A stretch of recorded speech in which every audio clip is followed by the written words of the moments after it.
The Angola Civil War. Angola is a country in the west central of Africa. Like most African countries, Angola has one time experienced colonial administration on its land over its people under the rules of the Portuguese. As time passes, the natives got tired of being subjugated by the colonialists on their father's land. They decided to fight away the Portuguese colonial masters. This led to the creation of two anti-colonial guerrilla movements: the Communist People Movement for the Liberation of Angola, with the abbreviation of MPLA, and the Anti-Communist National Union for the Total Independence of Angola, with the abbreviation of UNITA. Despite their differences on communist ideology, they stood together to fight the common enemy at the time, the Portuguese colonial masters. Independence was achieved in 1975. Immediately after independence, there began a power struggle between these two anti-colonial movements, the MPLA and the UNITA.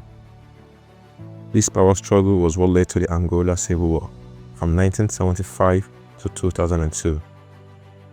What really transpired to the war was of ideological and ethnical reason.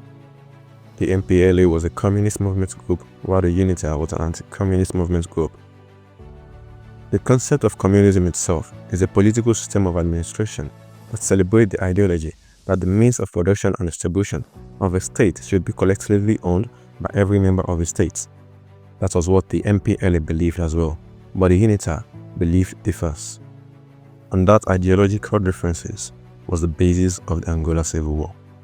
What made matters worsen was the fact that the Angola Civil War was a war proxy to the Cold War, the war between the Soviet Union and the United States. Being a Cold War proxy made these two parties get foreign aid from these foreign countries. The Soviet Union was at the time known for pushing the communist propaganda across countries in the world. That made them support the MPLA, being a communist movement group.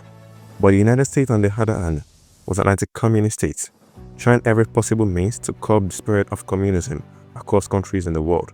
That made them support the UNITA, being an anti-communist movement. There were also other allies, as Cuba supported the MPLA and South Africa supported the UNITA. The Angola Civil War lasted for a total of 26 years, 4 months, 3 weeks and 3 days, from 11th November 1975 to 4th of April 2002. It was a war that left Angola in devastation. A lot of lives and properties were lost.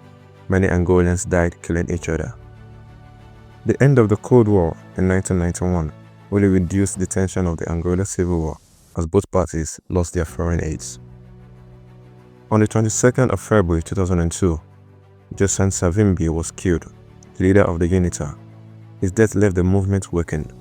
This weakness led to the victory of the MPLA, emerging as the ruling party of Angola under the administration of José dos Santos, as the president being the leader of the MPLA. And that was the end of the Angolan Civil War. For more videos like this, subscribe, like, follow, and share.